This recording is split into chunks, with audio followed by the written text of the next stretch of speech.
Hello, everybody, and welcome back to the Feeling Seen podcast, which is the podcast about the movies that make us feel seen.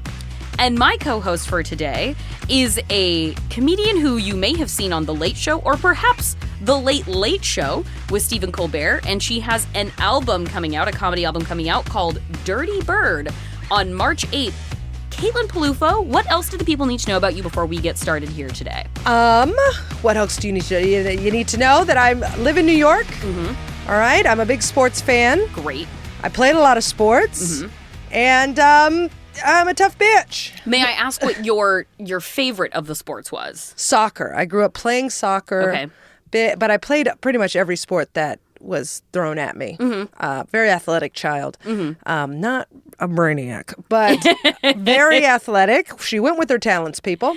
And but yeah, I love soccer. I played a year in college and then discovered drinking and promptly got cut. And, really? It became your new pastime. Well, it was also... You find out when you go to college how much you really like to play soccer. So were you at I'm playing competitively for this school, not like a club situation? No, I was playing for UC San Diego. Oh, okay. And I realized double days are not my thing. Mm-hmm. I don't like playing soccer that much. It wasn't my true passion. Yeah. I didn't want to go pro. Mm-hmm. I was like, okay, well, we did it. Yeah. And then I found the club team, and they practiced 3 to 4 times a week. Oh, great. They threw parties. It was great. It was the perfect fit, and I still got to play and compete and have fun. And then I also got to play beer pong. When I was little, I had my town had it was before towns had 6 teams for kids, and all of them were traveling teams, even though none of them were good enough to be traveling teams. There was the local team and there was the traveling team. The traveling team were the really good kids. The local team was my team, and there was a threshold where my mom we really loved the kids and the parents on the A team. And it was one of the coaches really liked me. And he was like, Jordan, if you want to come over to the team, we'd love to develop you as a catcher. And so there were a couple years there where I got the ask and my mom was like, it'd be really great. But she never pushed me. And I was just like, no, that's hard. Yeah. That's hard. Mm-hmm. So I'm just going to stay with the casual kids over here. That team stayed together through high school and went on to bring Canby High School's only state title in softball. Look at that. So they were great. Yeah. They had a pregame routine. It was like Steph Curry. Mm-hmm. They had a pregame routine that people showed up early to watch. Wow. It was so dialed in. It was an incredible sight. And that was just I had my fork in the road moment where I could have been a part of that squad. Mm-hmm. I just wanted to have fun. Yeah. No, that's great. See, I was like, this is the only thing I'm good at. We really got to double down. Mm-hmm. And we did. And I was on a few traveling teams. At my senior year, I was really trying to get into college. And so and I'm not saying I had good grades, but I wasn't great grades. I had a 3.7. Sure, yeah. But if I wanted to go to a really good school, I had to have a 4.10 or whatever. So that doesn't even exist. But yeah. So I was really I traveled an hour every day to go to this special soccer team. Yeah, okay. And played for them 6 days a week and the 4-hour practices. And it worked. It got me into a great school that I would not have been able to get into if it wasn't for this soccer team. So I'm grateful because I only played a year and then I got to have this great education. Yeah. You could take that with you forever. I know. I was like, no one cares if I played soccer, but I look pretty impressive on paper. Yeah. Well, this clearly segues very relevantly into the character choice for today. Yes. One I could not have been more excited to see. Oh, good. Becky O'Shea. I mean. The Icebox from the very important film Little Giants. Yes. Sure. Big shot on the go-kart. We'll have to give anything to get you back on the field. Don't worry, Murph. You'll get your chance. Yeah, sure. Remember, you and your Spaz Patrol didn't make the team. Yeah, well, I got a little news flash for you. We started our own team, and we're gonna kick your little cowboy butts. If you got a team, who's your coach? My dad. Your dad. I remember loving that movie, and I purposefully did not watch it again because I was like, there's no way this movie holds up under today's lens. It does. It does? I watched it last night with my wife, again, who's much younger than me, and she also loves, she loves, like, youth movies. She was like, 10 out of 10. Everybody needs to see this movie. And I was worried what Becky is and isn't allowed to do messaging, like, from the adults would be bad. Mm-hmm. Besides, like, one conversation in the diner with Uncle Kevin, where he's like, well, there's more to you than, you're more than football. It's like, I mean, she doesn't have to be if she doesn't want to be. Mm-hmm. It's like this very normie 90s way of talking to her. But other than that, like, when she walks out of the tunnel when the big game actually happens, she's in a jersey and a skirt. Yeah. Icebox is getting to have it all. Yeah. And I mean, I loved her because she was a tank, and that was me. I was 5'8" when I was 12. Like, I was a big kid, and I played soccer. I always played with the boys. I always wanted to beat up the boys. Yeah. And it was like my pride that I could like tackle a boy. Mm-hmm. And I just I saw, but then, oh my God, I remember vividly the learning how to kiss scene. Oh, yeah, yeah. Don't you think it would be kind of good to learn with a real close friend? For scientific purposes. Oh! No way! Look, if I had to learn how to kiss, and I mean absolutely, positively, no way out of it, no matter what, can't get out of it, had to learn how to kiss, well, then I think I want to learn with, let me guess, Debbie. I don't know.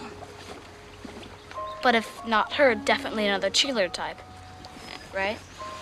Maybe. I don't know. This is really weird. Hey, Junior. I bet if I was more like those cheerleaders, you'd want to learn with me. But you're not. You're different. You're cool. You're the icebox. I mean, come on. You're probably the only girl I've met that can beat up my dad. Anyways, I'll see you later. And I remember him being like, you're different. Yeah. And I was just like, I was like, I wonder if I'm getting it confused with another movie. And so I rewatched it, a clip on YouTube, and I was like, yeah, that affected me to my core, whole thing, because I was so good at soccer. Mm-hmm. And then one year, sophomore year, I was like, I'm going to try out for the dance team. And if I get on, I'm going full dance team. And then I missed it by 1 point. Thank God. Because I couldn't imagine if I was on the jam squad and just quit playing soccer. My dad would be devastated, first off, and my mother. But they were like, okay, we get it. But I was like trying to fuck. I was so boy crazy that I was like, if I'm on the jam squad, these boys are going to want to lick me. And let's You're like, go I get see how it goes for the jam squad. Yeah. I watch how it happens over here. Like, I'm with the boys, and I hear the conversations that they have that the other girls aren't hearing. Mm-hmm. I know. And it was so, I realized that it kind of came from those like 90s movies. Yeah. Icebox. I was Icebox. Yeah. And I wanted so badly to be the cheerleader. Yeah. Devon Sawa, like definitive 90s cutie. Mm-hmm. She's like, well, I bet if you wanted to learn to make out, you'd want to learn to make out with like her cousin who is a cheerleader type. Yes. And he's like, I don't know. And he's like, but like you're like you said, you're different. You're not like the other girls. You're cool. You're the icebox. Yeah. And he said, you're the only person I know who could beat up my dad. And I was like, that's the best line I've ever heard in the past decade.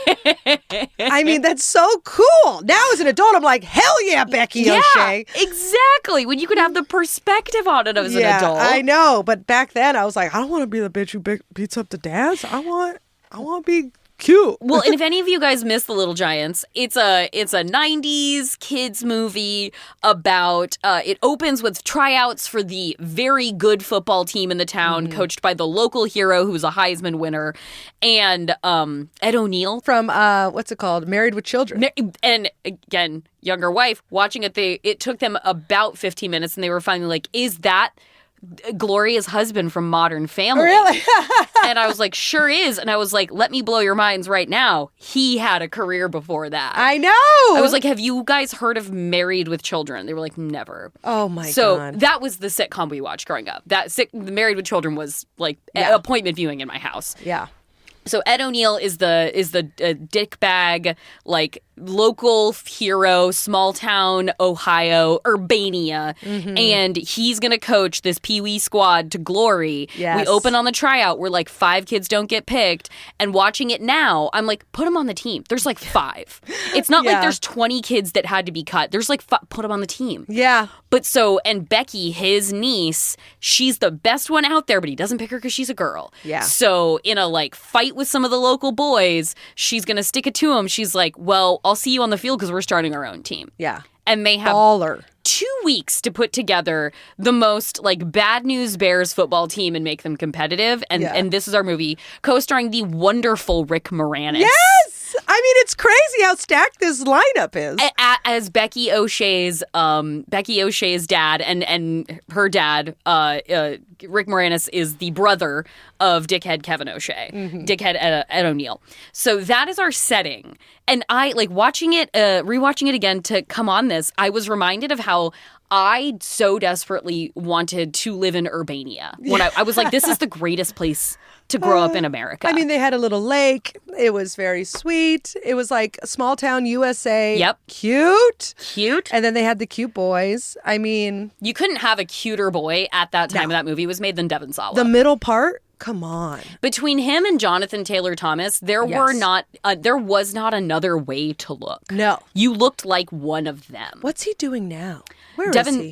Devon Sawa? Yeah. He's actually, in the past couple years, has had a bit of a resurgence and has started making more genre films. And he's currently actually starring on the Chucky television show. What? Yeah. Good for him. He was, before Twitter got very bad, he was very fun on Twitter. Good. And we actually had, when I worked at Vulture, or maybe it was shortly after, we had an in-conversation that was between, like, Macaulay Culkin and Devon Sawa that was basically like, hey, what's it like to be you guys? Yeah. And have them talking about being like that child star arc happening at the same time. But yeah, he makes like horror movies and TV kind of often now. Great. Yeah, so Good he's for doing him. stuff. He's still around. He's not on drugs, you know? And I'm trying to remember Becky O'Shea, I forget the name of the actress. I believe it was a later stage Poison Ivy movie that she starred in. Really? Yeah, like 4 maybe. Okay. And Get it, Becky O'Shea. and there is the difficulty I had watching that movie when she does like a striptease down to her bra and underwear. I was like, no, we are cutting. I don't want to say you are not a woman with autonomy. Go back inside and put something else on. How dare you leave the house like this? You've betrayed us. You betrayed us. She was literally the tomboy, like, idol, you know? Idol. I felt very proud when my wife was like, she looks like you. I was like, honestly, you saying I look like this 12-year-old now, I still feel so proud. Yeah, what a compliment. Yeah. That's great. I occasionally, if I have a backwards hat on, I have been told by one of my best friends that I like really invoke Alex Mack to him. I'm like, wow. I remember Alex Mack. Oh my God, you're turning into liquid jelly. And you look so cool with the flannel tied around your waist and a backwards hat on. I mean, that look is always in. It will never not be in. It is always in. I've rocked it a few times. Oh my God. Yeah. Now, so did you have that sort of icebox credibility? Was it like, as you're kind of like, well, I don't want to be the beast, like, in this, but a lot of people think I'm cool for it. Yeah. I mean, I was, on my soccer teams, I was always one of the best players. Okay. One of my old coaches called me Lady Kate, and it was ironic. Oh, okay. Because I was so, like... Calling a big man tiny kind of thing. Yes, exactly. Yeah. And I loved hitting people. Like, it was my favorite thing I was the enforcer of all my soccer teams. Wow. And that's an art, because it's not, you can't body check someone into the panels. Like, you've got to know what you're doing if you want to stay on the game and kick people's asses. Shoulders down, but hips. You need the hips. Damn. It's very good. But I was super proud of that, and I loved it. But I also got boy crazy at the exact same time. So it was like, I would come to school wearing eyeshadow and looking all, but I had these like stacked shoulders and I just looked like a bodybuilder. And I was tall and I was just like, come on, anyone want to kiss me? And the answer was always no. Like, my first kiss was playing 7 Minutes in Heaven, and I'm pretty sure Kai was like, I don't want to do this, but I will. I'll do it. She wore a lip gloss. It's going to taste like bubble gum. Yeah. You know, and that's a perk. So I just remember it being just so confusing. But relating so hard to her because I was like, yeah, I want to play. And then I also remember not getting to play because I was a girl and I was playing boys sports. Yeah. There was I just remembered, I just had a flashback. So my father, very supportive. When I was like 7 or 8, I was on our basketball team I think 3rd grade or whatever. And the coach didn't put me in at all the first half. And he was playing boys, okay? And then at the end of the 3rd quarter, he puts me in for about a minute. Yeah. And then he pulls me out. And my dad loses his shit. Yeah. And I mean, in front of everybody, he gets and he's 6'4". Okay. Like, this is a big Italian man. And he stands up and he goes, "She was doing great. Oh, yeah. She was doing great. Why'd you pull her out? Yeah. You shot." He's screaming at the time. And the coach is just like some high 22-year-old doing this for his cousin or something. Yeah. He's like, what? And I was one of 2 girls on the team, and my dad just lost his shit. And from that moment on, he coached almost every team I was on because he was like, this is not going to fly. Yeah. And so that's when he started coaching. Well, and clearly it wasn't just like parental, but like you were very good. You were good enough to be on the field. I mean, I was playing basketball. It wasn't my strength, but I think I scored. I think I did score. I was doing fine. I don't remember, but my dad thought I was doing great. He might have been biased. One of the silly things that I hadn't thought about before, like until I watched it this time, was that like it's the exact perfect age for her to actually be trying out for this team and have it actually not be weird, because like there's that halo of time in like middle school developmental years where girls shoot ahead of guys, where she actually would have physically been able to hang. Like they're like 10, like when her cousin Becky comes to talk to her at the car wash where they're fundraising for their uniforms. Becky's like, "You're so lucky you get to be in the huddle with Junior." Even the 12-year-olds think he's a fox. Hey, Becky, check it out. My mom just got us some new uniforms for the game. Cool. Oh, I am so jealous of you being in the huddle with Junior Fight. I mean, even the 12-year-old girls think he's a fox. Yeah, well, I really don't notice. Well, see ya. Yeah. Hey, hi, Junior. Hey, what's up? I just wanted to let you know that I'm going to be at the game Saturday. Hey, Fox, maybe you should become a cheerleader. So these are 10 and 11-year-olds.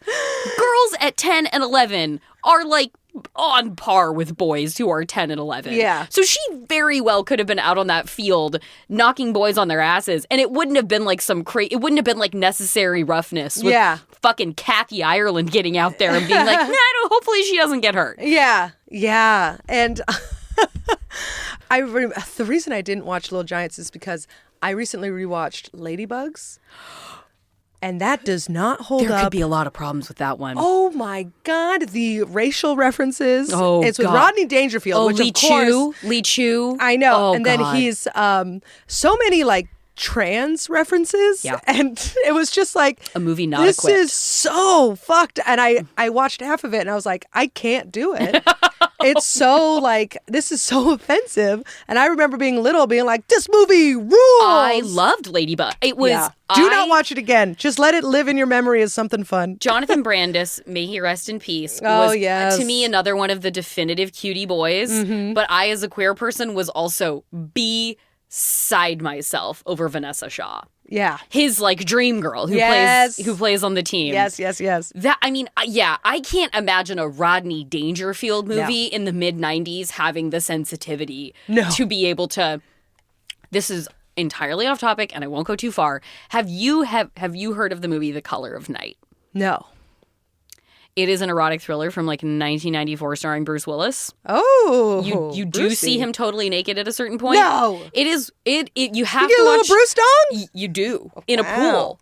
You do have to watch the director's cut to make sure you're getting the full experience. It is 2 hours and 20 minutes. It is one of the most unhinged things I've ever seen. But there's a like gender dysphoria huge central plot line. And I remember like when I was watching it, I was like practically like chewing my nails off my fingers. I was so worried. Yeah. Like, should I even be seeing? But then I was like, by the end of it, I was like, this is either so progressive, it's radical inclusivity for the 90s, or this is so backwards, I can't tell anyone I like this movie. Yeah. The 90s are such a fascinating, because like new queer cinema is thriving, and we are getting queer stories in like radically confrontational and subversive ways put to screen in ways we like haven't seen in like proliferating through the indie scene before, like, and yet it's still the 90s. There's Rodney Dangerfield. And there's Rodney being like, you know what's funny? Guys in skirts. Yeah. That's still funny. Like, if we put this little boy in a wig, that can be a comedy premise. Yeah. Hey, kid. Yeah. You know, it's just so bad. It was like, oh my God. I don't even want to repeat some of this stuff, but I was like, I remember one scene from that where she was like, I broke a nail. And then the mom was like, she broke a nail. And I remember hating that part. And now I get acrylics, and I'm like, girl, I get it. I have switched completely. The things that hold up that you don't expect. Yes, about those kinds of things. It's expensive. You got to get nail glue. If it breaks off, you got to figure it out. It hurts too. Oh my God. Now, like you said, you had supportive parents, and you were going out for the Jam Squad. So did you feel like you were, even though you missed out by a point, did you feel like you had the space to pursue Jam Squad or Jam Squad stand-in activities while you were also your own icebox? Or did you feel kind of limited by what people wanted from you? I definitely felt like I had to choose one or the other. Okay. Yeah. Because I went to art school, and so a lot of my art was about being like, playing these two roles, like the hyper feminine and then because I didn't know how to mesh them. And now it's like, I'm in my 30s. Who gives a shit? Do what you want. I have a Carhartt sweatshirt. I have my nails done. A real gift of the 30s. Oh I feel. My God. Yeah. You are what you are. I'm so tired. I'm not doing it, But I remember college and high school was so rough for me. And I was riddled with insecurity. And then also just trying so hard to be like the best soccer player, but I was also like, I need a boyfriend. Yeah. I need a boy. And so I just picked a guy. And I hope he's not listening, but you were just chosen. And he was captain of the basketball team, traditionally pretty, very nice guy, good guy. But I basically was like, I could get him. Yeah. And you did. And I did. Okay, good. Yes. But like, it was like, my parents were very supportive. My mom kind of knew what I was going through. But she was also such a fan of soccer and sports that she was like, damn. Wow, you hear that, Gary? She's going to quit soccer and be on the Jam Squad. And then luckily, I didn't get on the Jam Squad. And the reason I didn't get it is because when I was dancing, I didn't smile. Oh, that's what the teacher said. And I was like, yeah, because I was trying to be hard. And I was like, yeah, I'm an athlete. What am I doing? Yeah. I'm not Jam Squad material. I'm not perky. Yes. Okay. I'm an athlete. Go be an athlete. And like literally got cut the next 2 years. I was like all team. Yeah. Whatever it is. I don't know. I got like all these accolades, and it was just like, yeah, there we go, kid. You really just got to pick one and go for it. It's time for a quick break, but I'll be right back with Caitlin Peluffo. Then I will have one quick thing before I go about June Squibb's version of the Beekeeper called THELMA that is coming out this year. So we're going to touch on that at the very end of the show. Stick around.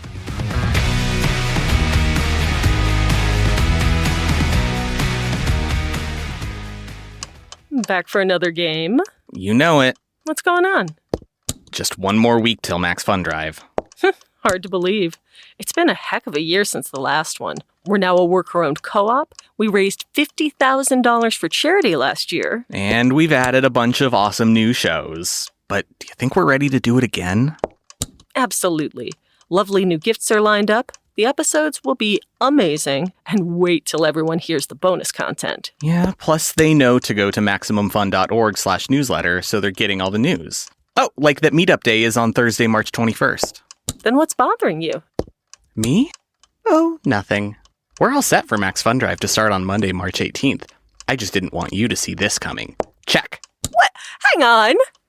Most of the plants humans eat are technically grass. Most of the asphalt we drive on is almost a liquid. The formula of WD-40 is San Diego's greatest secret. Zippers were invented by a Swedish immigrant love story. On the podcast Secretly Incredibly Fascinating, we explore this type of amazing stuff. Stuff about ordinary topics like cabbage and batteries and socks. Topics you'd never expect to be the title of the podcast. Secretly Incredibly Fascinating. Find us by searching for the word secretly in your podcast app. And at MaximumFun.org.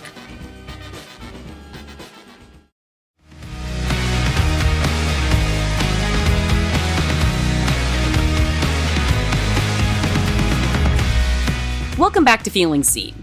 I'm talking with comedian Caitlin Peluffo about the ups and downs of seeing herself in Becky O'Shea, aka The Icebox, the lead of the 1994 family football comedy Little Giants. So let's get back into it.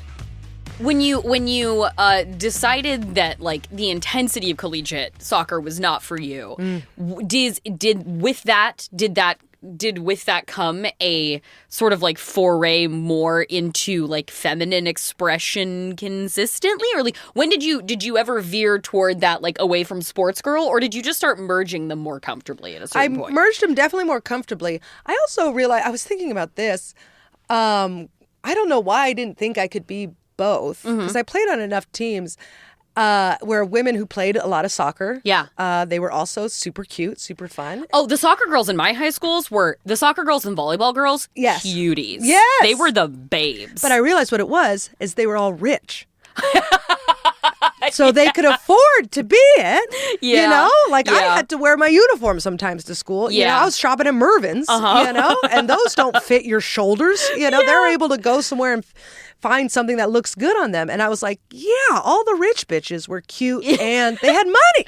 It is amazing. Like, when I look at so often, like, I see children of celebrities, I'm like, how do, like, I get that they're beautiful people, but, like, genetics is a lottery. How do, are, like, famous children always so attractive? It's like, they're rich. They're rich. They have access to the best of all care. And They're moisturizing at age 5. Yeah, like, this, like, their diets are phenomenal. Like, they're like thoroughbreds. Like, Yes. they're being groomed for this. They have 4 parents. Yeah. You know, they have their parents and then they have 2 nannies. Like, it's everybody's around the clock care, making sure this person is eating the kale they need. Yeah. It's wild. And I was like, yeah, they had money. They knew how to do it, you know? Yeah. And now I remember I got cut from the soccer team and I still was just kind of a wishy-washy mess. Yeah. I went into art. I have a master's degree. I went to Pratt. So after that. Oh, okay, got it. But okay. then I was like, I'm the butch girl who is confused. And Yeah. that's what my art's about. So I leaned into that. Okay. And so it wasn't until my 30s, like in the past 5 years, that Yeah. I've really been like,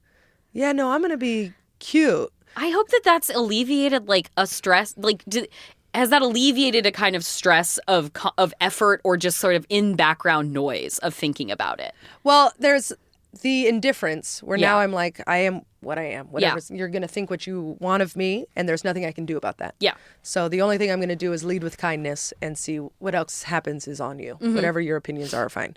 But I'm having a new issue.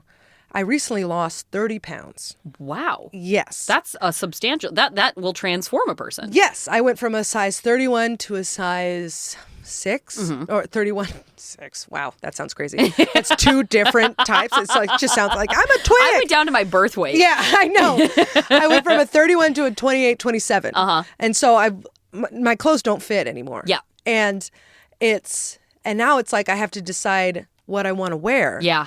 Because I get to buy this whole new wardrobe, Yep. which is exciting. That's The fascinating clothes- inflection point. Yes, clothes fit me differently. They fit the way I want them to fit. Do people notice you differently? Yes, I get a lot more attention from men, Wow. which is awful.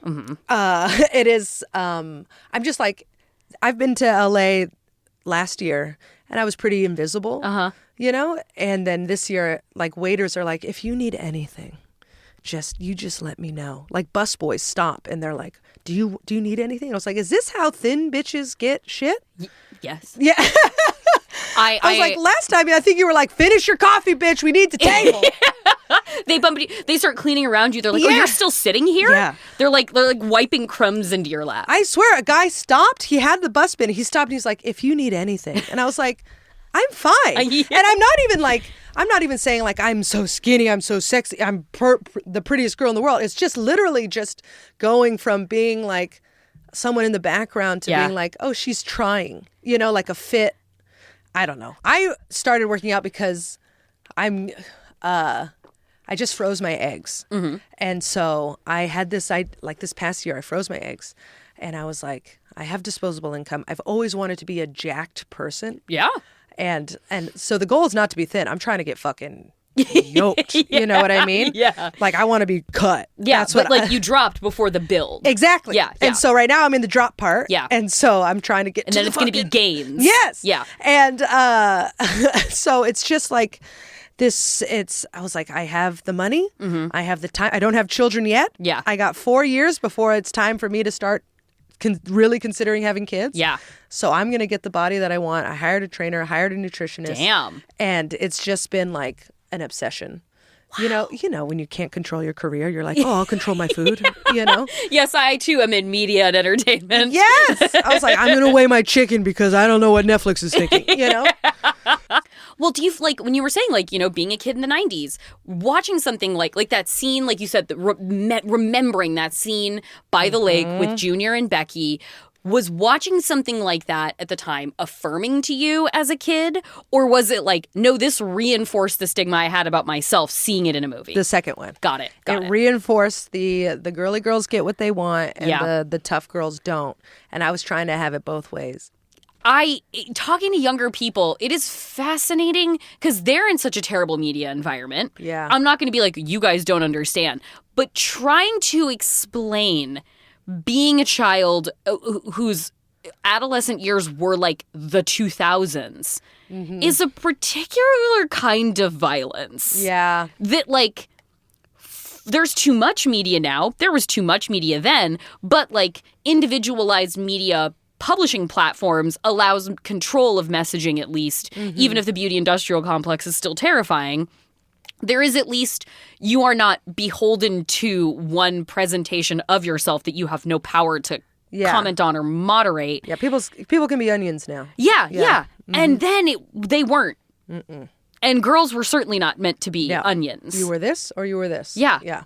And it was, and just like the free-flowing use of homophobia. Yeah, I mean, the amount of times I got called a lesbian. Yeah. Yeah. Which is just like, it's not a bad thing, but it like, when somebody calls you something that you're not, it doesn't feel nice. I mean, I was called it so much, I had to try it.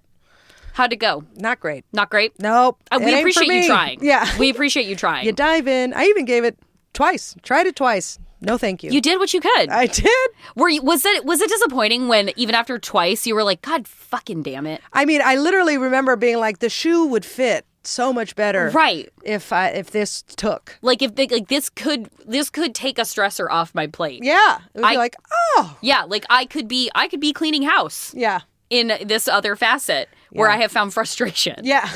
in the lane that I'm in. Yeah, not at all. Didn't find it. And God bless you. God bless. We wish you'd been able to stay. Yeah, but that's why, it's for you. It's not a choice. Not for us, for you. Yeah, not for us, for you. Yeah. No, in finding the, like you said, you haven't watched Little Giants again because you are like, oof, if that doesn't hold up. I would encourage giving it a chance because I really do think it does. But like when you think back to the girl icon, sort of like you said, tomboy icon, was deconditioning away from those things that we were set up for as like millennial children. Was that a conscious thing? You had to be like, all right, I need to undo some shit I learned? Or did you just find you kind of grew out of it? And we're like, I'm so glad about the perspective I've developed as I've gotten older. I definitely grew out of it. Okay. Therapy helps. Okay, yeah. With everything. It helps with a bunch of, my therapist is very good at being like, well, why not? Like, you want to do this, why not? Why not? And it's like, oh, okay, well, why do I think that? But yeah, it wasn't a conscious effort. It was almost because I was making art about this struggle, it was almost conscious to keep it because I was like, well, this is part of my perspective. I have to. I've noticed in your comedy, like watching a number of clips and stuff, like I remember like there was one where you're like, listen, just so you all know, like, it's not a problem, but I'm not a lesbian. Yeah. Like, just let me set that up top and being like, I look like I've got the body of someone who could build you a deck. Yeah. Like, and I've built a few decks. Yeah. So, like, I understand. I actually have. I worked in construction. Like, I actually, the deck in my parents' backyard, I helped build with my cousin Jimmy. Like, it's... Jimmy, is it Jimmy Peluffo? No. Because I was say that feels like a straight out of... I know. He's in your the mob. New York City life name. Yeah, no, Jimmy Peluffo. He's got some buddies. He's got some buddies. No, it was so I worked for my dad too in construction. My dad had 3 girls and he treated them all like sons. Oh, that. I mean, you really were the icebox. You had the Rick Moranis dad and everything. Yes, yeah. And he always said, I never wished for a boy because I did everything I wanted with my girls. And my mom, she wanted to play sports growing up, but because she was in the 60s, they were like, no. And so she couldn't play sports. And so she really pushed it on us as well. And so all 3 of us played soccer like pretty competitively. What is the role of those kind of references and jokes within your comedy? As somebody who you're like in your 30s, in my 30s, I've really been able to just be like, I am what I am and I don't care. How do you find that works in as like, is that making your audience more comfortable? Like, how does that stay a part of your comedy? The aspect of like referencing the like, listen, I look like I'm a lesbian. I understand what you are thinking about me. Yeah. And I'm going to address it to you in the room. Yeah. I mean, I would do it just to get it out of the way. Okay. But it's something you felt like I got to get it out of the way. Well, it was also... Thank God for therapy. I also realized I was wearing what I was wearing because I was hiding my body. Right. I was hiding and I was like, well, this is comfortable and it's kind of cool looking. It's a vibe. Yeah, it's a vibe. You said, it's always a good look. It's always a good look. So and it's a quick laugh. And comedians, we love a quick laugh. Okay. Okay. Right off the top. And now in my second, that was my first hour. And now in my second hour, I'm trying to move away from it. That's so interesting. Because it's not how I'm presenting anymore. And I feel like we're at a society, at a stage where, gay people don't just look like this anymore. And straight people, it's like that joke will only work for people in their 50s and 60s now. Totally. It's not going to work for people in their 20s because they're like, I'm gay and I am a model on GQ. You know what I mean? So it's like, so I think it's, those jokes from me are a little outdated. And so I'm trying to actively move away from it. That's so especially interesting. because my vibe, my confidence, the reasons... what I'm wearing, it's all different now. Yeah. So it's like I got to grow with myself. Has that been a very effort-filled departure into newer material that way, or has it been pretty smooth? Or no, it's like very effortless. So interesting. Because it's that feels like a therapy exercise. Like, okay, Caitlin, what I want you to do is write jokes as though, like, let's do a perspective switch. Let's role play. Well, it's also a thing that comedians were taught pretty girls aren't funny. Yeah.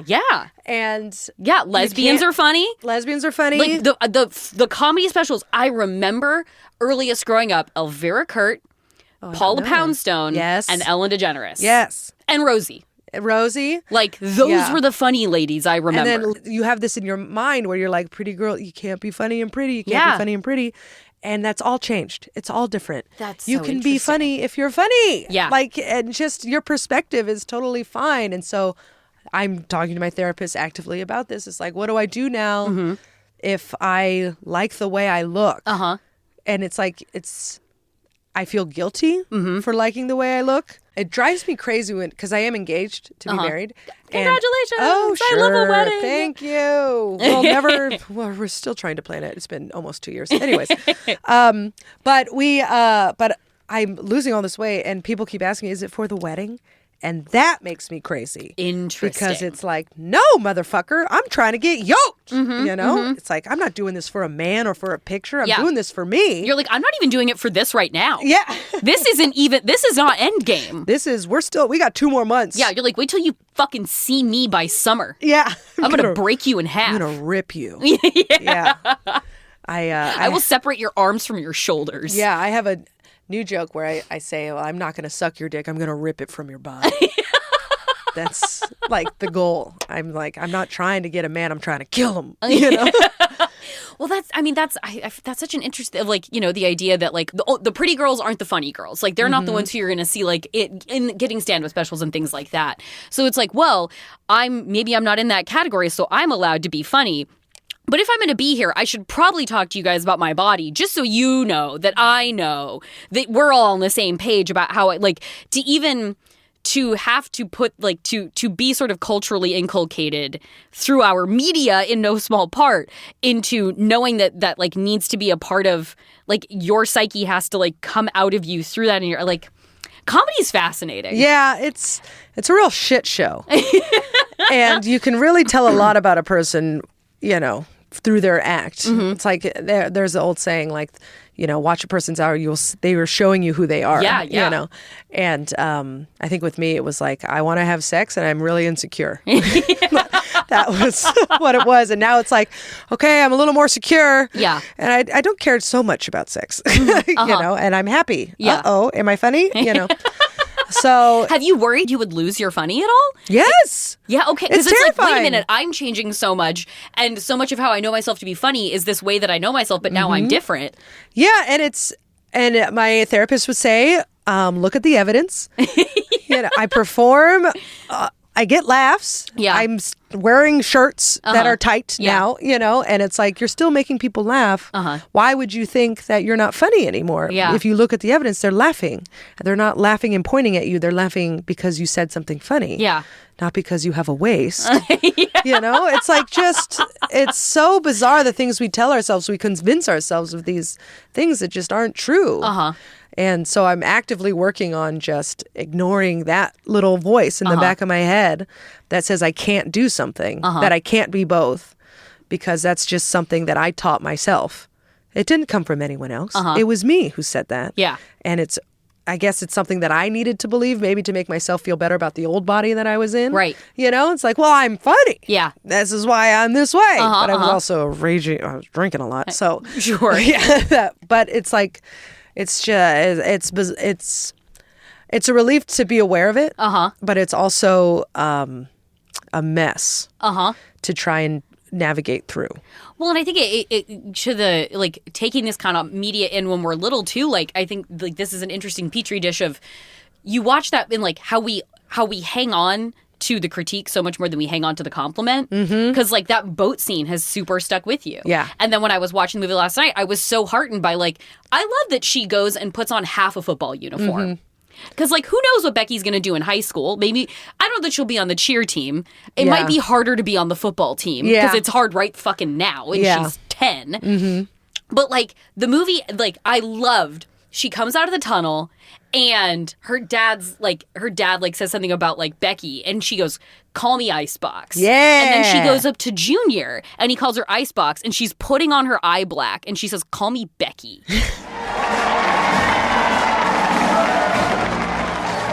Hi. You sure you want to do this, Becky? Call me Icebox. Hey, Icebox. Kick some butt. Call me Becky. So she gets to storm out onto that field being half a cheerleader, half a football player, and getting to be Becky and Icebox and, like, declare that to each person that she wants to see her in the way that she needs to be seen. And, like, when she comes onto the field, like, the shithead dad on the, you know, the mean kid team is like, what's that girl doing out there? And, like, Uncle Kevin is like, that's not a girl. That's my niece Becky, and she's pissed. In that moment, she's just, like, purpose-driven for him. And he's like, she's going to destroy us now. Yeah. And so, like, there is actually a really nice acceptance of her getting to do, like, she throws down her pom-poms and she goes and puts on but, like, when the kids see her in the room, they don't, like, when she's like, okay, guys, she, like, announces herself to the team before the game, and she's taken off her uniform and she's put on a cheer one. And I looked at my friends in the room and I was like, okay, well, Becky, do you, but also you're kind of letting a lot of people down right now, so it's not super cool that you're choosing this moment to self-actualize, because you're kind of accountable to a lot of a team right now. You're the reason this is happening. Yeah, You're the whole reason this team is created. Become a cheerleader tomorrow, but today it's actually really shitty of you. Yeah. But when she walks out of the room, they're not like, that's, like, Becky looks crazy. They're like, we're going to get destroyed. Yeah. But they're not critiquing her. They're just worried about what's going to happen to them without her. So it's actually a very affirming ending of the movie for Icebox / Becky. Icebox - Becky. Yeah. Becky, quote, the Icebox O'Shea. Yes. In a way that, like, but, like, you can watch that whole movie and walk away from and be like, I'm different. I'm different girl. Because we just hold on to those things so much tighter, especially when we're watching it. We're like fucking 12 years old or something. Yeah. When you're like, and then the thing is that part happens. Do nuance in middle school. Yeah, I know. There is no nuance in middle school. Because that scene happens in the middle of the movie. And so I've already doubled down, I am Becky. And then you see that and you're like, oh no. Was it cool to be Becky up to that point where you're like, yeah, I know her. I'm the girl in the go-kart. Yeah. And then you saw it at the lake and you're like, when he scoots away from her on the falls off the boat they're sitting on onto the ground. It's like, oh, she's a pariah? She's a pariah. Oh and my nothing God. and that like that's such a powerful thing to receive that it kind of like it does stop mattering what happens after that. Like the messaging at the very end of the movie, accidentally or on purpose, kind of ends up being like the Charlie Brown voice. Just wah, wah, wah, wah, wah, wah, wah. Because that thing hurt so much. Yeah, that thing was just, it really just, whew. What? And it like, when we take, and that was not an isolated incident kind of incident, so severe. That was not like an isolated narrative within that movie that wasn't reflected in anything else. Like, we're just inundated with that when we're little. So then you're like, fuck, when I'm starting making my art, like I watched all this art that helped give me these complexes. So now I'm going to make my own. So now I have to openly comment on those complexes because they have been so instilled into me by other people's art for so long. It's fascinating to become a maker of things because, like you said, it's like you're just showing people yourself, and that's very naked. It's terrifying. It's very naked. It's very, but it's also very affirming.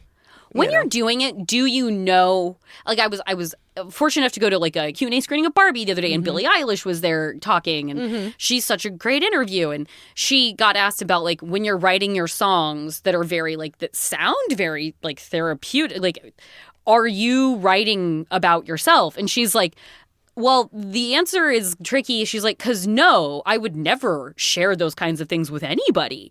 And then I write a song like What Was I Made For? And I listen back to it after I wrote it. And I'm like, she was like, what bitch wrote this song about me? I didn't write this song. Who wrote this about me? Because it comes from her, so it kind of has to be about her. But like, so is it an intention thing, or do you arrive at like when you're working like 5-10 minutes, are you like, wow, who wrote this about me? Or are you like, well, here's been my hard work and I've poured this reflection in here? Well, I come from there's like two trains of thought when it comes to comedy. There's observational and there's personal, and I'm personal. Okay, yeah. And so I've always kind of, everything that I say is going to be true. It's going to be, or it come from truth about myself, because I very much write what you know, and I know me, or you think you do. Yeah. Oh, boy. Yeah. Yeah. So whenever I come up with a joke, the first thing is always, is it funny? Yeah. Do I think it's funny? And I also tend to skew a little dark, which is, tricky. I found out last night at the Irvine Improv that I was like, oh, too dark. Okay, so sorry. My bad. Yeah. But it's always got to be true, and it's always got to be personal, and it's it always has to, it just has to be funny. And I don't mind oversharing. There's nothing that I won't. Me neither. Yeah, I'm an open book. If you want to know, I'm not going to lie. All right. And before I lost a bunch of weight, I used to lie about my age.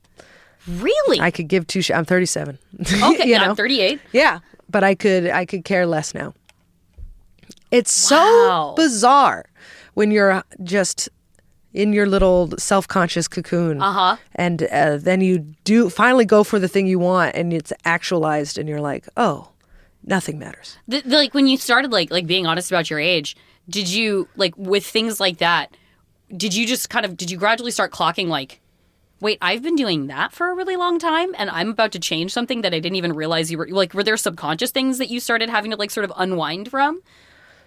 In terms of like how you presented yourself or talked about yourself? Because there's like the intentional parts, like I would imagine a joke doesn't come out from you on stage that's not very intentional and like crafted and workshopped. But as you were interfacing with people, were you noticing sort of like subconscious ways you had handled yourself that you now felt different impulses towards? Yeah, self-deprecating was what it was always the first thing I would think of. And now I can't do that. Yeah. Because not that I can't, but it is, I guess I also realize that it's cheap. The self-deprecating thing it's gone by the wayside. But now you have to be a little bit more clever. Yeah. And then you can't be mean. Because now, right. You can't be a mean girl. Yeah. Me. That's so fat. Like, the contrast of, like, that part of your life, making that avenue of your life, feeling like you were invisible and receding more into the background. But then having the privilege of being more foregrounded and being more noticed, but that coming with the burden of being noticed. Yes. And, well, we see her now, and this fucking bitch. Yes. Whoa. I even feel guilty talking about me feeling good. Right. You know what I mean? Like, I still, like, even when you're saying, like, oh, now you're in the foreground, I'm like, am I hot enough to be in the foreground? Am I talking too much about this? I'm probably not that hot. What am I doing? And it's really a shit show being a woman. It's a fucking nightmare. Because I've never felt better in my life, and I hate it. Never felt better in my life. Never less fun to talk about myself. Yeah, and I'm just spiraling downwards. I feel great in my career. Speaking of Barbie, this is the America Ferrera Barbie speech. Yes! Here it is. I mean, it's a nightmare. I guess my last question to you would be then, because I feel like, there's a confidence that comes with, like, you hear first-time directors, like, talk about how, like, well, we did this when we made our movie and it worked out because we had no idea we weren't supposed to. Like, there's a confidence of not knowing because you don't know what's wrong or what you're not supposed to do. So, like, when you're little, theoretically, like, before you've been kind of dented by the world, you can have a confidence of, like, what? I'm just who I am. Like, I'm like a little icebox girl. Do you feel now, is your, like, confidence level is it at a higher point, or, like, do you feel like you have the confidence you did when you were a little kid who was just really good at sports before people made you feel like you should be something different? Or are you like, no way, I'm nowhere near as confident as, like, my 8-year-old self kind of thing? No, never. My 8-year-old self was a boss. It's sort of, that's kind of what I want. Okay, yeah. But then I do remember, we did this. Oh my God, how much am I going to bring up my therapist, Ashley? I love her. I'm so glad. She it's has hard to changed find my a life. great therapist Oh, for my oneself, so I'm very God. happy for you. Yes. I was complaining about my job, and then we did, I forget, it was like this thing like, well, what would your younger self think of your job? And I was like, my younger self would be stoked. Yeah, cool. Be fucking thrilled that a comedian? I didn't even know that could be a job. Yeah. You know? And I'm like, I just do that. For this in class. Yes. I would. I was the class clown. I was awful. I was every teacher's nightmare. Yeah. This is I have a job talking into a microphone, and the consistent notes from me on my report card were, Jordan is a joy to have in class, disrupts the other students. Yes. Yes. Yeah. Yes. I had that too, and does not pay attention. Yeah. I was like, yeah, you got it. It was before ADHD was a thing, what was it? Wait, what was I talking about? I was just, if like the confidence you felt like you're in, like, that sort of 30s period of, like, being able to be more stepping into your skin, does that touch the level of, like, confidence of, like, before Becky started liking boys, she was the coolest shit in the world. Yeah. And then it was like, fuck, now I have to think about this thing that's going to make me self-conscious. Yeah, but I actually prefer this confidence. Okay. That was naive. Yeah, okay. That was, Caitlin didn't know and was just fucking a wrecking ball, And now I appreciate this confidence more because it is growing. It's still a work in progress. Yeah. I'm not there yet, but it's like, okay, I believe in myself despite knowing that it's wrong to do so. And I like that better. Yeah. It's like, despite what you think I should feel about myself, I still like it, Yeah. So. I think that is the perfect note to close on. There we go. I so appreciate you coming. This is in the studio, guys. It's a real treat. We got to talk in the studio today. And I'm so grateful for you coming in and taking the time for us. Thank you for having me. I hope I didn't sound too cocky.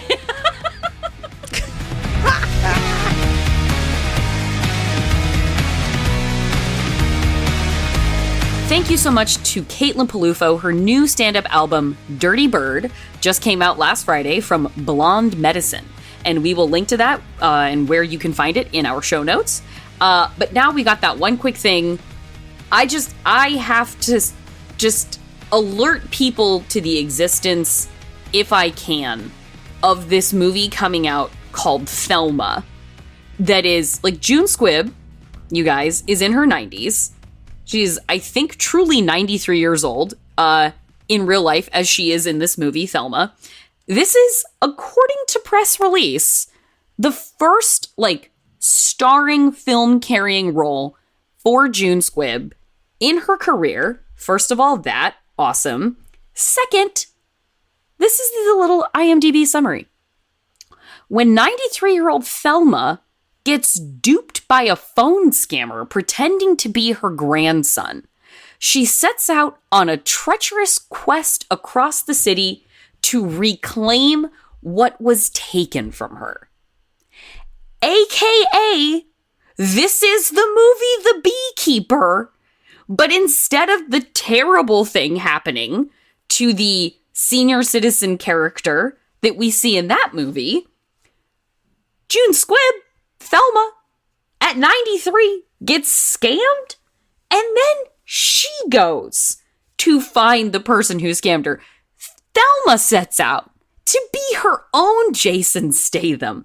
I'm not saying she's going to kill people and things are going to blow up. I'm not saying that. I don't know. But I am saying, if you loved The Beekeeper as much as I did, you owe it to both yourself and 93-year-old excellent actress June Squibb to find Thelma wherever you can. Because this is very exciting news. Also in this movie is Richard Roundtree, Parker Posey, and Clark Gregg. Okay, so what a lineup. I am so excited for this movie to come out, and that's my little shout out. We support independent cinema here, and we support June Squibb carrying a movie for the first time in her career at 93.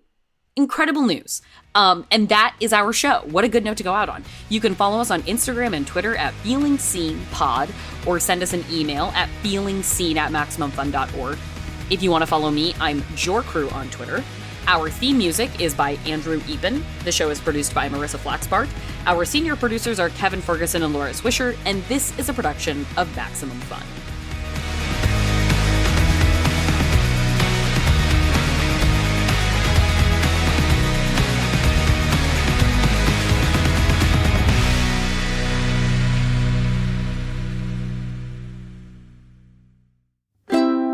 Maximum Fun, a worker-owned network of artist-owned shows, supported directly by you.